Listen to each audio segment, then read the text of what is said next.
ஆண்டவருக்கு கோபம் உண்டாக்கினதை மறக்காதீங்க. எதை மறக்காதீங்க? இப்போ நான் உங்களுக்கு சொல்லவா, இஸ்ரவேல் ஜனங்கள் 1 தடவை 2 தடவை 3 தடவை 4 தடவை அவங்க ஆண்டவர் இதில் வருத்தப்படுறாருன்னு புரிஞ்சிருந்தாங்கன்னா அவங்க 10வது தடவை ஆண்டவரை பரீட்சை பார்த்து சாவாங்களாம். அப்போ 2002, 2022, 2030, 2000 பழைய 30ங்கிறேன் 2015, 2017 எப்பெல்லாம் ஆண்டவரை கோவப்படுத்துனீங்க. ஓரேப்பை மறக்காதீங்க, தபேராவை மறக்காதீங்க, கிப்ரோ தாத்தாவை மறக்காதீங்க, மாசாவை மறக்காதீங்க. உங்க வாழ்க்கையில உங்க விருப்பத்தின் நிமித்தம் கேட்ட மாசாக்களை மறக்காதீங்க. அதிக இச்சை உள்ளவர்கள் ஆகி நீங்கள் நடந்து போன தபேராக்களை மறக்காதீங்க. அதன் மூலமாய் தோண்டி அடக்கம் பண்ணப்பட்ட கிப்ரோ தாத்தாவை மறக்காதீர்கள். படுகுழி தோண்டி உள்ளே வைத்து மண் போட்டதை மறக்காதீர்கள். என்ன கேட்குறது எனக்கு வருத்தமாக தான் இருக்கு, சொல்லித்தான் ஆகணும்னா. உங்கள் வாழ்க்கையில் வந்த தேவனை வருத்தப்படுத்தினதின் விளைவுகளை மறக்காதீர்கள். 3 வசனங்களை வாசித்து நான் ஜெபிக்க விரும்புகிறேன். உபாகமம் 9ஆம் அதிகாரம். இந்த ஆண்டு இவைகளை மறக்காமல் இருந்தால்தான் நாம் தொடர்ந்து போக முடியும். பிரியமானவர்களே, 9ஆம் அதிகாரம் 7ஆம் வசனத்தை நீங்கள் பாருங்கள். நீ வனாந்தரத்தில் உன் தேவனாகிய கர்த்தருக்கு கடுங்கோபம் உண்டாக்கினதை நினை, அதை மறவாயாக. நீ எகிப்து தேசத்திலிருந்து புறப்பட்ட நாள் முதல் இவ்விடத்தில் வந்து சேரும் மட்டும் கர்த்தருக்கு விரோதமாய் கலகம் பண்ணினீர்கள். பார்த்தீங்களா? அடுத்த வசனத்தை பாருங்க. ஓரேப்பில் அவங்க எந்த அளவுக்கு ஆண்டவரை வருத்தப்படுத்தி இருக்காங்கன்னா, நீ கர்த்தருக்கு கடும் கோபம் உண்டாக்கியதனால் கர்த்தர் அவர்களை அழிக்கத்தக்கதாய் உக்கிரம் கொண்டார். ஓரேப் என்ன? கண்ணுக்குட்டி. அதனால சொந்தக்காரன் கூப்பிட்டான், பந்தக்காரன் கூப்பிட்டான், விற்கிற கிரிகளுக்கு போனேன், அதை செஞ்சேன், இதை செஞ்சேன், தாலியை கோர்த்து மாட்டினேன், தாலியை அப்படி கோர்த்தேன், நாள் பார்த்தேன், நட்சத்திரம் பார்த்தேன், அதை பண்ணேன், இதை பண்ணேன். இனி ஓரேப்பினுடைய விக்கிரக காரியங்கள் உங்க வாழ்க்கையில வராது இருப்பதாக சத்தமா ஆமென் சொல்லுங்க. அல்லேலூயா. ஆமா, ஓரேப் உங்க வாழ்க்கையில வரவே கூடாது. என்ன? ஓரேப் கர்த்தருடைய கற்பனைகள் கொடுக்கப்பட்ட இடம் தான். ஆனா மறுபுறம் கன்றுக்குட்டியை உண்டாக்கி நிர்வாணமாய் ஆடின இடம் என்பதை மறந்து போகாதிருங்கள். இஸ்ரவேலர்களே, தேவ பிள்ளைகளே, தேவனால் தெரிந்து கொள்ளப்பட்டவர்களே, அதே 9ஆம் அதிகாரத்தினுடைய 22வது வசனம். தாபேராவிலும் மாசாவிலும் கிப்ரோத்தாவிலும் கர்த்தருக்கு என்ன ஊட்டினீங்க? கடுங்கோபம். எனக்கு அது அடிக்கடி மாசான்னு ஒரு இது வச்சிருக்காங்க. என்னது? ஆமாம், அதை வாங்கி குடிக்கும்போது நல்லா இருக்கும். ஆனால் 2 நாள் ஆனவுடனே சளி வரும் பாருங்க. ஆமாம், வராததெல்லாம் வந்துடும். அதை வச்சு தான் அந்த பேர் வச்சானோ தெரியல, மாசான்னு. நான் என்னன்னு தெரியாது, மாசான்னு வச்சிருக்கான் அவன். என்ன கேட்குற தேவனுடைய பிள்ளைகளை, அது எல்லாருக்கும் அது கெடுதின்லாம் நான் சொல்ல வரல. ஆனால் நமக்கு இந்த தபேரா, மாசா, கிப்ரோ தாத்தாவா நமக்கு நல்லதில்லை.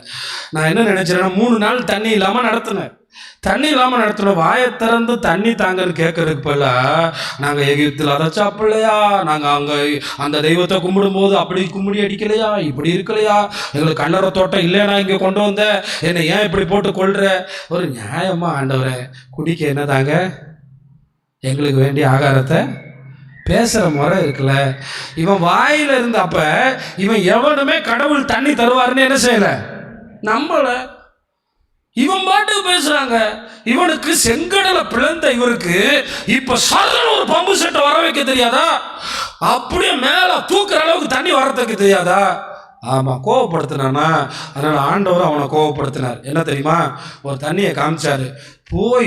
ஓடி போய் தண்ணி தண்ணி தண்ணி தண்ணி தண்ணி தண்ணின்னு குடிச்சானா, உப்பு அப்படியே துப்புறான். ராம்நாடு உப்பு மாதிரி இருந்திருக்குமோ, கடல் உப்பு மாதிரி அப்படியே காரி துப்புறான். 3 நாள் தண்ணி குடிக்காம குடிச்சா எப்படி இருக்கும்?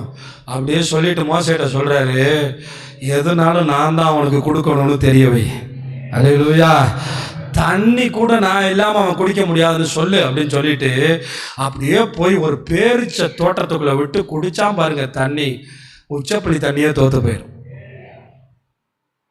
அப்படி ஒரு தண்ணி தேன் மாதிரி கொடுத்தாரு.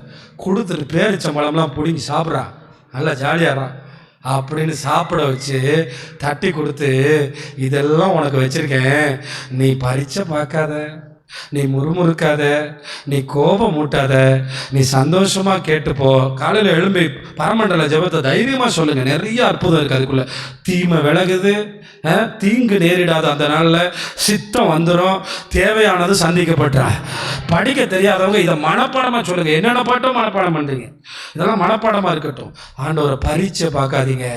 ரெக்க முளைச்சிருச்சுன்னு நினச்சி ஆண்டவர் வருத்தப்படுத்தாதீங்க.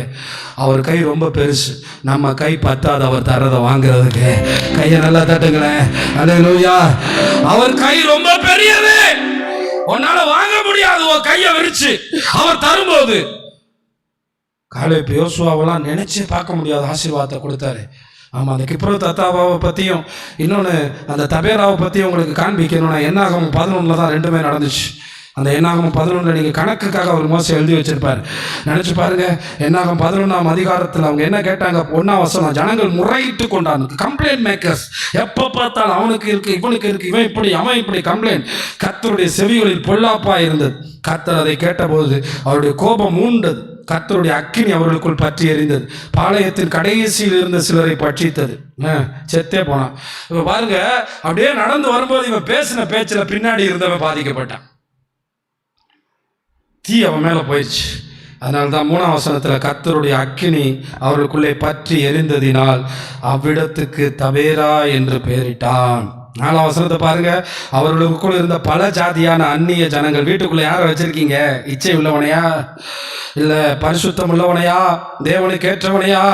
இஸ்ரவேல் புத்திரன் திரும்ப அழுது நமக்கு இறைச்சியை புசிக்க கொடுப்பவன் யார்? என்னென்ன பேசுனாங்க பாருங்க.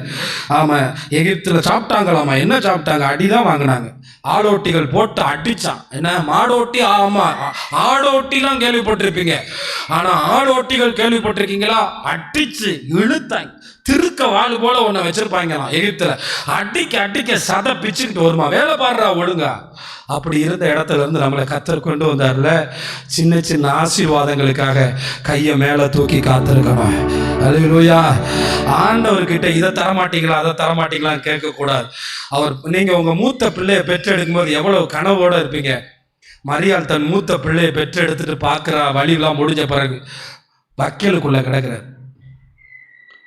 வக்கீலுக்குள்ள பார்த்தீங்களா, எல்லாத்தையும் தாங்கி போனா. ஒரு தடவையாவது மரியாள் முறுமுறுத்தாங்கன்னு போட்டிருக்கா?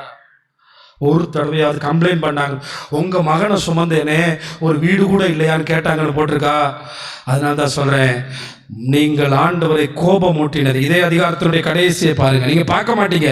அதனால தான் நான் உங்களுக்கு சொல்றேன். 34, 35 இச்சித்த ஜனங்களை அங்கே அடக்கம் பண்ணினதினால் அந்த ஸ்தலத்துக்கு கிப்ரோ தத்தாவா என்று பெயரிட்டான். அதனால நம்ம வாழ்க்கையில ஆண்டவர் வருத்தப்படுத்தி, நம்ம சபையில பார்த்தா மரணத்தை சாதாரணமா தட்டிட்டு போறாங்க. அவன் என்ன போடுறா பிரியாணியை, அன்னைக்கு நைட்டே போடுறா, அது நான் வெஜிடேரியனை இல்லை. பிரியமானவர்களே, நான் ஒவ்வொரு நாளும் எங்கள் அப்பாவை நினைப்பேன். நான் ஆண்டவருக்கு அப்புறமா என் தகப்பனை நினைக்காம இருந்ததே இல்லை. அது என்னமோ தெரியல, அப்பா இல்லாத வழி. அது நினைக்கும் போது தோணத்தான் செய்யும். எத்தனைக்கு நான் இத்தனை வயசு எனக்கு பிள்ளைங்க பிறந்துட்டாங்க. அப்போ கூட ஒவ்வொரு நாளும் அது இருக்கும்போது அப்பானா புரியாது, அப்பான்னு கூப்பிட்டதும் கிடையாத மடையர்கள் நாங்கள்லாம். அவ்வளோ நல்ல மனுஷன். அதனால சொல்கிறேன், என்னை கேட்குற தேவனுடைய பிள்ளைகளே, நம்ம வாழ்க்கையில் கிப்ரோ தத்தாவா இனி வரக்கூடாது. இந்த 4 காரியத்தை மனசில் வச்சுக்கிட்டு பயணம் செய்யுங்க. 26 வசனத்தை மறக்காதீங்க, ஆசீர்வாதத்தை மறக்காதீங்க, ஆசீர்வாத காரணரை மறக்காதீங்க, தேவனை பரீட்சை பார்த்ததையும் மறக்காதீங்க. இவைகளெல்லாம் மனசில் வச்சுட்டு ஒவ்வொரு முடிவுகளையும் எடுங்க. ஆண்டவர் உங்களை கானானுக்குள்ளே இனி மண்ணா நிறுத்தப்பட்டு கானானின் கொழுமைகளை உங்களுக்கு தருவார். கர்த்தர் உங்களை கானான் கொழுமை வரும்போது எவனை சார்ந்தே இருக்க வேண்டியதில்லை. வரி கட்டா போடான்னு சொல்கிற அளவுக்கு கர்த்தர் நடத்துவார். அல்லேலூயா. நீங்கள் வாழ்ந்து பார்த்தால் உங்களை உயர்த்துவது போல் எவரையும் உயர்த்த முடியாத அளவுக்கு அவர் உயர்த்த போதுமானவர். இதை இஸ்ரவேல் ஜனங்களுக்கு சொன்னார், உன்னை வாளாக்காமல் தலையாக்குவேன், உன்னை கீழாக்காமல் மேலாக்குவேன் என்று சொன்ன தேவன் பூமியிலே சகல ஜாதிகளில் உன்னை மேன்மையாக வைப்பேன். நீங்கள் படித்து பாருங்கள், தாமஸ் ஆல்வா எடிசனா இருக்கட்டும், எத்தனை பெரிய மனிதர்களாக இருக்கட்டும், இந்த உலகத்துக்கு வெளிச்சம் கொடுத்த எல்லா பெரிய கண்டுபிடிப்புகளும் அவர்களிடத்திலிருந்து தான் வந்தது.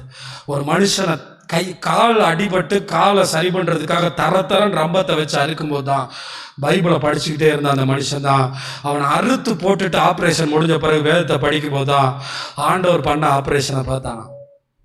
ஆண்டவர் ஆதாமுக்கு பண்ண ஆப்ரேஷனை பார்த்து இன்னைக்கு வந்திருக்கிற எல்லாம் தேவனால் தான் நமக்கு கொடுக்கப்பட்டது. அந்த தேவன் நம்முடைய தேவனை. அதனால படிப்பு வந்துருச்சுன்னு நம்ம கொஞ்சம் ஆண்டவரை அற்பமாக பார்த்தோன்னா நம்ம தான் மாட்டிக்கிடுவோம். அதனால புகழ் வந்துருச்சுன்னு நம்ம கொஞ்சம் ஆண்டவரை தள்ளி வச்சோன்னா நம்ம தான் மாட்டிக்கிடுவோம். இன்னைக்கு நம்ம வீட்டுக்குள்ளே வந்த டிவி, நம்ம கையில் வந்த மொபைல், இதெல்லாம் ஆண்டவரை ரொம்ப ரொம்ப ரொம்ப மறக்க செய்து ரொம்ப கவனிப்பாருங்க. எல்லாத்தையுமே பயன்படுத்துங்க. நான் எதுக்குமே எதிரி கிடையாது. ஆனால் பரிசுத்த ஆவியானவருடைய துணையோடு ஜெபத்தோடு உம்மை மறக்காமல் நாங்கள் வாழ அருள் செய்யுங்கன்னு சொல்லுவோம். ஆத்துமாவே எல்லாரும் எழுமணிப்போம்.